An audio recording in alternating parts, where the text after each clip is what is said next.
Hello everyone, class 10 chapter 4 quadratic equations की exercise 4.3 का आज हम क्वेश्चन नंबर 5 सॉल्व करेंगे। क्वेश्चन है, in a class test the sum of Shefali's marks in mathematics and English is 30। एक class test में शेफाली के मैथमेटिक्स एंड इंग्लिश में दोनों सब्जेक्ट्स में जो मार्क्स आए हैं उनका सम 30 है। Had she got 2 marks more in mathematics and 3 marks less in English, the product of their marks would have been 210। अगर शेफाली के 2 मार्क्स मैथमेटिक्स में ज़्यादा एंड 3 मार्क्स इंग्लिश में कम आए हों तो उन मार्क्स का जो प्रोडक्ट है वो आ जाता है 210। Find her marks in the 2 subjects, उसके दोनों सब्जेक्ट में जितने जितने मार्क्स आए हैं वो फाइंड आउट करने।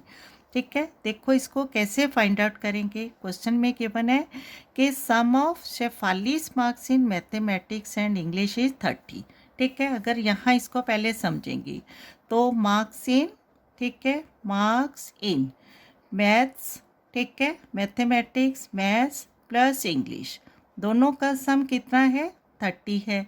अगर हम दोनों में से एक सब्जेक्ट के मार्क्स से एक्स लेट करेंगे तो हमें दूसरे सब्जेक्ट के मार्क्स से वो फाइंड आउट होंगे। माना यहाँ मैथ्स में उसने मार्क्स लिए एक्स, तो x plus marks in English कितने हो जाएंगे 30 and marks in English is equal to क्या आ जाएगा 30 एक्स है, राइट साइड जाकर क्या हो जाएगा माइनस 30 माइनस एक्स। ठीक है, and according to condition question में कहा गया है कि अगर उसके मैथ्स में 2 मार्क्स ज़्यादा है, हमने मैथ्स में मार्क्स लेट किए एक्स, अगर इसमें 2 मार्क्स ज़्यादा है तो क्या आ जाएगा एक्स प्लस 2 एंड इंग्लिश में 3 मार्क्स कम है, ठीक है, उसने कम लेती है तो 30 माइनस 3 क्या हो जाएगा 27, 27 माइनस एक्स, इन दोनों जो मार्क्स का प्रोडक्ट है वो आ जाता है 210। ठीक है, तो इस तरह से हमें ये एक इक्वेशन बनानी है और उसको सॉल्व करके x की वैल्यू फाइंड आउट करनी, तो हमारे जो रिक्वायर्ड मार्क्स है इन मैथमेटिक्स एंड इंग्लिश है वो फाइंड आउट होंगे। ठीक है, क्लियर है। तो इसी सिचुएशन को हमने यहाँ लिखकर सॉल्व करना है। ठीक है, solution, let the marks in mathematics, ठीक है, let the marks in mathematics क्या लेंगे is equal to x, then marks in English, ठीक है, देन मार्क्स इन इंग्लिश कितने हो जाएंगे, टोटल मार्क्स 30 है तो 30 माइनस एक्स हो जाएंगे। ठीक है, नाउ अकॉर्डिंग टू कंडीशन या अकॉर्डिंग टू क्वेश्चन क्या है, मैथमेटिक्स से 2 मार्क्स है वो ज़्यादा है, तो अकॉर्डिंग टू क्वेश्चन क्या आ जाएगा x plus 2 and 3 marks English में कम है तो क्या आ जाएगा 30 minus x, marks in English minus 3 is equal to 210। ठीक है, क्योंकि according to question when 2 marks more in mathematics and 3 marks less in English, the product of their marks, ठीक है, इज 210। तो इसका मतलब x plus 2 into 30 minus x minus 3 is equal to 210।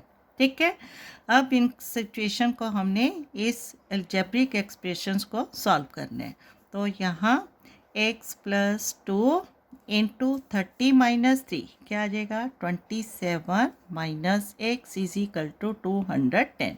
ठीक है, अब x plus 2 into 27 minus x, इनको into करना है तो x को पहले 27 माइनस एक्स से इंटू करेंगे, क्या आ जाएगा x into 27 x minus x into x square 2 into 27 plus 54 and plus minus minus 2 into x क्या आ जाएगा 2x is equal to 210, right. Now 27x minus x square यहाँ एंड माइनस 2x, यहाँ 27x माइनस 2x, इन दोनों को minus करेंगे तो क्या आ जाएगा 25x। ठीक है। 27x minus 2x, 25x minus 6² plus 54 and 210 है, लेफ्ट साइड आ जाएगा तो माइनस 210 इज इक्वल टू 0। ठीक है, अब इसको हमने सॉल्व करना है और क्वाड्रेटिक इक्वेशन की फॉर्म में अरेंज करना है। तो पहले क्या आ जाएगा, minus x square plus 25x plus 54 minus 210 है, तो माइनस प्लस माइनस हो जाएगा, यहाँ साइन माइनस का आएगा। 210 माइनस 54 क्या आ जाएगा, 10 माइनस 4 6, 10 माइनस 5 5 और यहाँ 1, 156 इज इक्वल टू 0। ठीक है, अब क्या है, फर्स्ट टर्म के पास क्या है, माइनस का साइन है, तो इस माइनस के साइन को भी सॉल्व कर लेते हैं। माइनस है यहाँ, पूरे अलजेब्रिक एक्सप्रेशन में से कॉमन आएगा, तो यहाँ क्या आ जाएगा, x square minus plus minus 25x minus minus plus 156 is equal to 0। ठीक है, अब माइनस है, 0 से जाकर मल्टीप्लाई होगा तो क्या आ जाएगा, 0। ठीक है, therefore x square minus 25x plus 156 is equal to 0। अब ये क्या है, हमारे पास क्वाड्रेटिक इक्वेशन है, तो इसको हमने सॉल्व करना है। यहाँ इसको सॉल्व करेंगे by splitting the middle term. ठीक है, अब by splitting the middle term में क्या होता है, एक्स स्क्वायर का coefficient a into constant term c। ठीक है, इन दोनों वैल्यूज़ को हमने इंटू करना है, तो यहाँ x की वैल्यू क्या है, 1। ठीक है, a इंटू सी लेंगे तो a की वैल्यू 1, ठीक है, इंटू सी की वैल्यू 156 आएगा, और इसको हमने फैक्टराइज करना है, 2 से डिवाइड करेंगे, 2 7 द 14, 1 6 बचेगा, 2 8 द 16, 2 से डिवाइड करेंगे, 2 3 द 6, 1 8 बचेगा, 2 9 द 18, 39 डिवाइड बाई 3 क्या आ जाएगा, 13, एंड 13 क्या है, प्राइम नंबर, 13 1 द 13। ठीक है, अब इसमें से हमने दो फैक्टर लेने हैं जिनको इंटू करने से 156 प्लस या माइनस करने से मिडल टर्म है 25x हो मिलना चाहिए। ठीक है, तो यहाँ 2 इंटू 2 4 इंटू 3 क्या मिल रहा है हमें, 12। ठीक है, 2 2 द 4, 4 3 द 12, एंड 12 इंटू 13 क्या होगा, 156, एंड 12 प्लस 13 25, जो कि हमारा मिडल टर्म है। ठीक है, तो यहाँ क्या आ जाएगा, 12 into 13 156, and 12 plus 13 is equal to 25। ठीक है, दोनों टर्म क्या है हमारी, सेम टू होनी चाहिए। ठीक है, तो इसको हमने यहाँ नोट करना है, एक्स स्क्वायर और ये माइनस। ठीक है, इस माइनस को यहाँ लिखेंगे, और 25 के हमने क्या फैक्टर लिए है, 12 प्लस 13, क्योंकि एक्स है तो लिखेंगे 12x plus 13x plus 156 is equal to 0। Right, now bracket open करेंगे, इसके बाद साइन है तो अंदर साइन है वो चेंज हो जाएंगे, तो आ जाएगा x square minus 12x minus 13x। ठीक है, plus minus minus plus 156 is equal to 0। ठीक है, अब देखो माइनस 12x माइनस 13x क्या मिल रहा है, माइनस 25x, जो कि हमारा मिडल टर्म है। राइट, अब एक्स स्क्वायर माइनस 12x में से x कॉमन लेंगे तो क्या आ जाएगा, x माइनस 12, एंड यहाँ माइनस। ठीक है, दोनों टर्म में क्या है, 13 कॉमन है, क्योंकि हमें मालूम है 13 12 दा क्या है, 13 12 दा 156, तो यहाँ माइनस 12 सॉरी 13। ठीक है, तो अंदर क्या आ जाएगा, x minus plus minus 13 12 the 156 is equal to 0।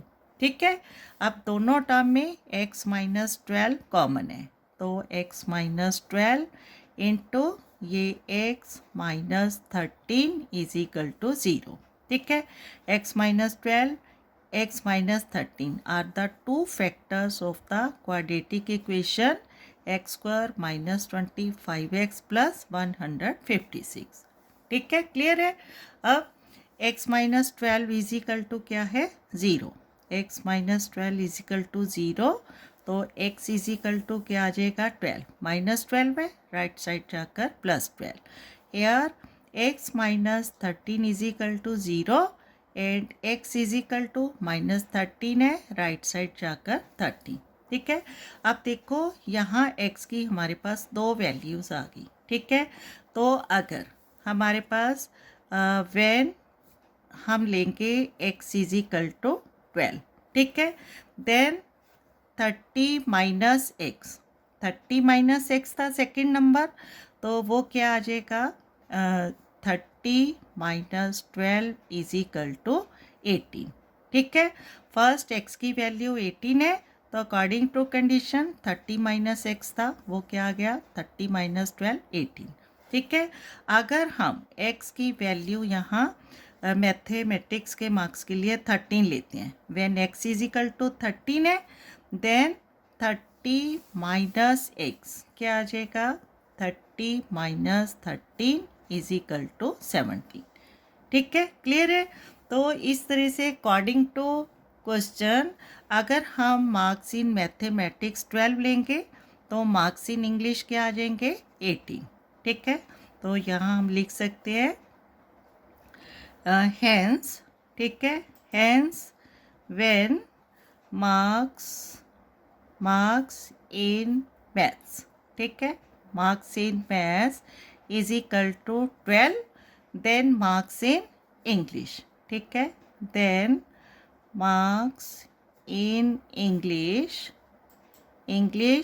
Is equal to कितने आ जाएंगे 18। ठीक है, सेकंड कंडीशन में अगर हम मार्क्स मैथमेटिक्स में लेंगे 30, ठीक है, व्हेन मार्क्स इन मैथ्स, ठीक है, maths is equal to 13, then marks in English, then marks in English is equal to कितने आ जाएंगे 13 एंड 17 का पेयर है, is equal to 17 is the required solution. Clear है? Okay, thank you.